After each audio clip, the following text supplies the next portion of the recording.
इंसान अपना घर, अपना आशियाना इसलिए बनाता है कि दुनिया के थपेड़ों से, मुश्किलात से, स्ट्रगल से उसको एक सेफ़ हेवन मिल सके। यानी दिन में जब वो थका आ रहा अपने घर वापस लौटे तो एक ऐसी जगह जहाँ वो सुकून के साथ दोबारा रिजुविनेट कर सके, अपने जहन को, अपने जिस्म को इस थकान से दूर करके दोबारा उसी तगदौ में लग जाए। लेकिन अगर आपका घर ही सेफ़ ना हो और आपका घर ही आपके लिए सबसे डेंजरस जगह बन जाए तो क्या कीजिए। हाल ही में कराची में एक बहुत ही दर्दनाक वाक़या हुआ जहां हम देखते हैं कि लियारी के बगदादी इलाके में होने वाली बिल्डिंग कोलैप्स में अभी तक की इतलात के मुताबिक 27 लोग जाँ बहक हुए और इसमें 6 मुख्तलिफ ख़ानदान हैं जो इससे इफ़ेक्ट हुए हैं। लेकिन इसके आफ्टरमाथ में हम देख रहे हैं कि हुकूमत हरकत में आई है और यकीनन इस बात का नोटिस लिया जा रहा है। इस वक्त की इतलात के मुताबिक CM मुराद शाह साहब ने तकरीबन 51 ऐसी बिल्डिंग्स जो कि काफ़ी मखदूम हालत में हैं और उसको बेहतर करने की ज़रूरत है या उसको फौरी तौर पे गिराने की ज़रूरत है, मुनद्दम करने की ज़रूरत है, उसका नोटिस लिया है। साथ ही साथ बड़ी तब्दीलियाँ ये आई हैं कि सिंध बिल्डिंग कंट्रोल अथॉरिटी के जो चीफ़ थे उनको फायर कर दिया गया है, उनको सस्पेंड किया गया है और उनके ख़िलाफ़ भी कार्रवाई चल रही है। इसमें कितनी नेगलिजेंस शामिल है, फिर दूसरा ये कि इस तरह के किसी भी अंदोनाक वाक़े के लिए हमारी रेस्क्यू एंड रिलीफ कितनी प्रिपेयर्ड है। ये बात आज की नहीं, कई सालों की है। हम जानते हैं कि लियारी में ज़िंदगी इतनी मुश्किल है कि खुदा न खास्ता अगर किसी घर में मैयत होती है तो उस मैयत को भी निकालने के लिए बहुत मुश्किलात का सामना करना पड़ता है। तो ऐसी किसी भी सिचुएशन के लिए क्या लियारी तैयार है, क्या कराची तैयार है? आइए ज़रा इस पर गुफ्तगू करते हैं। हमारे साथ मौजूद हैं सैयदा तहसीन आबदी साहिबा, स्पोक्स पर्सन ऑफ सिंध। बहुत बहुत शुक्रिया तहसीन साहिबा मौजूद होने के लिए। इस वक्त की इतलात के मुताबिक SBCA यानी सिंध बिल्डिंग कंट्रोल अथॉरिटी के जनाब इसहाक खोड़ो साहब को सस्पेंड कर दिया गया है और उनका चार्ज संभाल लिया है शाहमीर खान भुट्टो ने।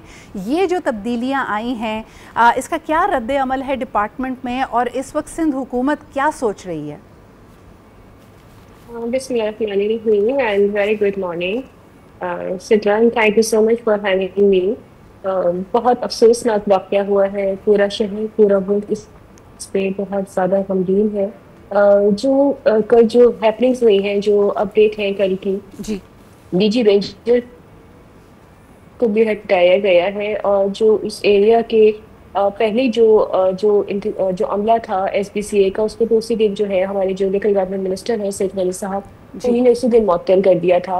इसके अलावा जो एक कमेटी बनाई गई थी at the time of incident, जिसको 3 दिन का जो है टाइम दिया गया था, लेकिन क्योंकि उसमें 9-10 की छुट्टियाँ आ गई थी तो उसका टाइम थोड़ा बढ़ाया और कमेटी का दायरा भी थोड़ा बढ़ाया है कि उसमें हमने कमिश्नर कराची को भी जो है शामिल किया है उस कमेटी में।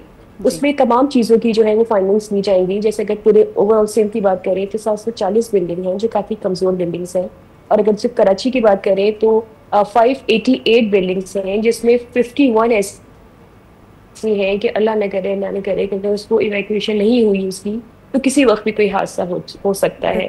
तो उसके ही पस मंज़र में जो कल मीटिंग में डिसीजंस लिए गए हैं कि जो 51 बिल्डिंग्स हैं उसमें जो मकीन है उनको जो है वो फौरी तौर पर उनको अकोमोडेट भी किया जाए कि कहीं उनका अल्टरनेट वे कि वो कहाँ पे उनको रखा जाएगा, वो वहाँ से निकाला जाए।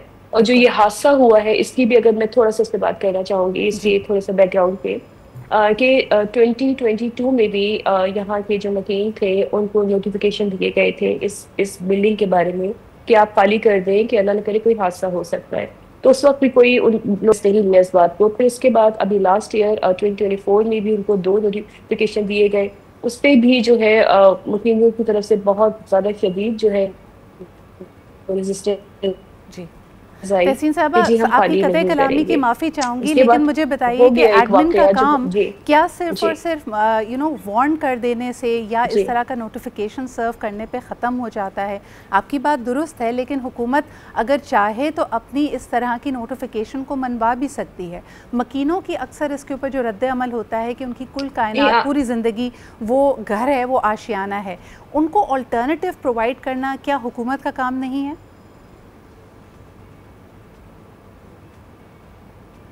देखिए, मैं आपकी बात से बिल्कुल एग्री करूंगी कि ये इंतज़ामिया की जिम्मेदारी होती है, और इसी वजह से जो है पहले भी माजी में भी अगर आप देखें तो जो मुलविस पाए गए हैं लोग SBCA के हों या डिफरेंट बिल्डर्स हों, तो बहुत सारी गिरफ्तारियां माजी में भी हुई हैं। और अभी भी जो कमेटी बनाई गई है उसमें हमने यही यही डिसाइड हुआ है कि जो जो मुलविस है जिसने वो स्ट्रिक्ट एक्शन नहीं लिया, कि जी। अगर वो नहीं निकल रहे थे तो जाने बचाना हमारी फर्स्ट प्रायोरिटी होनी चाहिए थी। हमें लोगों को पहले सेव करना चाहिए था। हुकूमत इसमें बिल्कुल आप लोगों के साथ, हम सब आवाम के साथ बिल्कुल खड़े हैं सही कि तहसीन साहबा, अक्सर जितना ये चीज़ इस तरह के पॉसिबल किसी भी होगा उन लोगों को सिचुएशन में सफाई दी जाएगी जो जो भी कुछ। जी कतई कलामी की माफ़ी, असल में हमारी ऑडियो थोड़ी सी ओवरलैप कर रही है। मुझे ये बताइएगा जी कि अक्सर ऐसे किसी भी हादसे में जो एक गैप हमें नज़र आता है, बहुत बड़ा gap, is the data gap. अभी भी हम देख रहे हैं कि सीएम मुराद शाह साहब ने जो कमिश्नर साहब को हिदायत दी है इन 51 एक्सट्रीमली डिबिलिटेटेड बिल्डिंग्स को सर्वे करने की, तो उनसे इस तरह के फैक्ट्स एंड फिगर्स मांगे हैं कि इसमें टोटल ख़ानदान कितने मकीन हैं, कितने लोग यहाँ पे रहते हैं। क्या ये data Sindh building control authority के पास ऑलरेडी मौजूद नहीं होना चाहिए? यानी क्या उसका काम सिर्फ और सिर्फ, हम देखते हैं बड़े ज़बरदस्त इनिशिएटिव्स लिए गए, क्लिक की बात की जा रही है जिसके अंदर तमाम का तमाम डेटा, कितने प्लॉट्स हैं, कितने घर हैं, उसको प्रॉपर्ली उसका इंदराज डेटाबेस में किए जाने की बात की जा रही है। लेकिन हमारी इंतज़ामिया कैसे कोई फ़ाल कदम ले सकती है अगर उनके पास डेटा ही मौजूद नहीं होगा? है, इस बात से हम अग्री करते हैं, क्योंकि ये जो कंस्ट्रक्शन हुई है, अगर आपने जो पर्टिकुलरली अगर मैं लियारी की बात करूँ जहाँ जी ये बिल्डिंग जो है कोलैप्स हुई है, तो यहाँ पे परमिशन थी अकॉर्डिंग टू एसबीसीए कि सिर्फ थर्ड फ्लोर तक की। जब ये बिल्डिंग बनी थी, बिल्डिंग तो 1974 में जो है कंस्ट्रक्ट हुई जी थी, तो उसकी थर्ड फ्लोर तक थी। जो दो फ्लोर बने वो किसी की नॉलेज में नहीं है, वो इवन के एसबीसीए की नॉलेज में भी नहीं है, उनसे कोई एनओसी नहीं लिया गया। और वो रातों रात किस तरह, क्योंकि वो बहुत कंजस्टेड एरिया है। अभी जब हम लोग रेस्क्यू करने गए हैं तो इतनी ज्यादा मुश्किलात का सामना करना पड़ा है। नॉर्मली लोग आना जाना इस तरह नहीं रख सकते इन एरियाज जी में। जो कदीमी लोग हैं, पहले से रह रहे जी हैं, उनका ही एक्सेस ज्यादा है। तो दो बिल्डिंग्स बन गई, कौन लोग आके रहे, कि वो किराएदार थे, पगड़ी पे लोगों को दिया जा रहा था, या वो मालिक मकान है, हमारे पास ये डेटा भी कंप्लीट मौजूद नहीं है। जो कमेटी बनी है द रीजन बीइंग, हम उनको यही चीजें पहले हमें पता करनी है कि जी जो लोग किराएदार हैं वो तो जी कहीं पे भी जाके रह सकते हैं। जो मजीद बिल्डिंग्स, अब हम 51 बिल्डिंग्स जो इवैक्यूएशन जिसकी होनी है अभी, तो वो तो कहीं पे भी रह सकते हैं। लेकिन जो जो मालिक मकान है और जो पगड़ी पे लोग रहते हैं, वो भी ऑलमोस्ट मालिक मकान भी होते हैं। उनके लिए क्या हम ऑल्टरनेट वेज निकाल सकते हैं? ये जी कमेटी पहले फाइंडिंग्स लेगी, फिर जी उसके बाद हुकूमत जो है वो उनके लिए कोई भी इंतजाम करना तहसीन साहबा, हुआ उनके आपके सियासी हरीफ रहने का, तो सिंध यकीनन ये हुकूमत की सिंध इस गवर्नमेंट बात की पे अक्सर जिम्मेदारी है और हम ये तनकीद करते करेंगे। रहे हैं कि एक फ़ाल इदारा कराची डेवलपमेंट अथॉरिटी हमारे पास मौजूद था। कराची अपने आप में इतना बड़ा है कि कई ममालिक की आबादी इससे कम समझी जाती है। एक centralise Sindh control building authority क्या पूरे सिंध और बिलखुसूस कराची की बिल्डिंग्स का इफ़ेक्टिवली सर्वे, उसकी परमिशंस और उसकी ये बात की इसके ऊपर सुपरविजन रख सकती है कि जो अलाउ किया गया है, जो परमिशंस ली गई हैं, वो उसी तरह इम्प्लीमेंट हो रही हैं? इस वक्त पूरे के पूरे डिपार्टमेंट की कारकर्दगी पे सवाल खड़ा हो रहा है।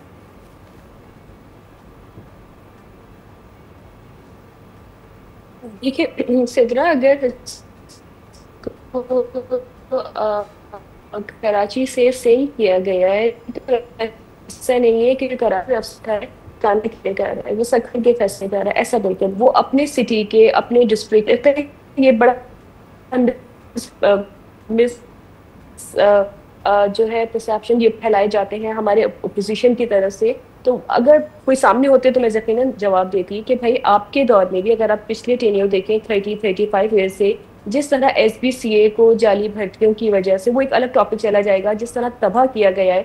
अगर आप इसके फैक्ट्स निकालें तो एसबीसीए में जितनी भर्तियां हुई, जितनी चाइना कटिंग, कराची जो है 90% चाइना कटिंग में चला गया, वो तमाम हमारे पोजीशन भाई जो हम पे तनकीद कर रहे हैं उनके दौर में से पूरा हुआ था। मतलब फैक्ट्स पे बात करें, ऑन रिकॉर्ड है तमाम बिल्कुल चीजें, कि बिल्कुल। उसमें ही वो भर्तियां हुई, उसमें ही वो तमाम एनओसीज दिए गए, वही उसमें इलीगल कंस्ट्रक्शन की परमिशंस दी गई। तो चीजें गड़बड़ सब में। अब लेकिन ये वाली बात है कि two wrongs do not make a right. हमें सही करना है चीजें। अगर वो गलतियां करके गए, उन्होंने इतने तहसीन सालों तक साहबा, गलतियां क्या की, तो आप हमें नहीं बेहतर समझती करना कि है। 18 साल से सिंध में हुकूमत पाकिस्तान पीपल्स पार्टी के पास है? 18 years is a short period कि ये हम गलतियां सही नहीं कर पा रहे हैं, या ये जो गैप्स हैं एडमिनिस्ट्रेशन में, इसको दूर करने के लिए अब क्या करना चाहिए हमें?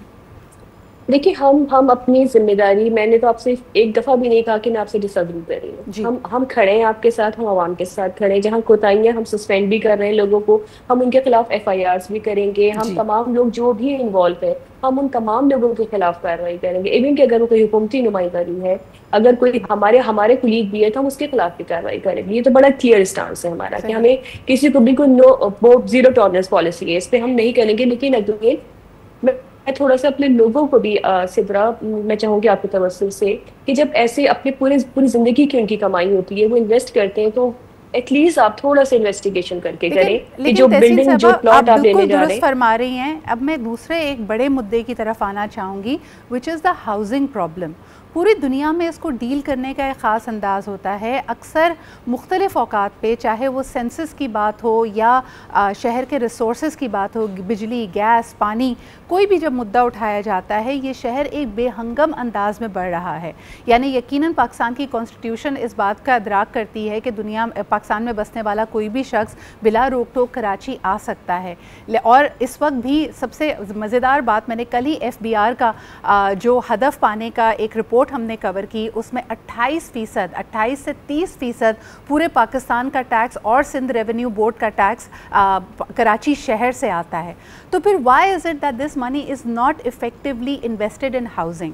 हमें इस बात पे फ़ख्र है कि सिंध हुकूमत ने जो सैलाब में होने वाले मुतासरीन हैं, उनके लिए सबसे बड़ी दुनिया की हाउसिंग स्कीम का ऐलान किया। तकरीबन 3 मिलियन लोगों के घर बना के दिए, जो कि सस्टेनेबल हैं, और ये प्रोजेक्ट बड़ी तेज़ी से आगे बढ़ रहा है। बट वाई इज़ इट कि कराची उस तरह की तवज्जो नहीं पा पाता? यहाँ पे जो एक आम मेहनत का इंसान है, जो दिहाड़ी बाज है, जो अगर इस शहर में आकर बसता है, उसको अपनी जान जोखिम में डालनी पड़ती है ऐसे ही अनसेफ बिल्डिंग्स में रहाइश लेकर। उसके लिए क्या किया जा रहा है?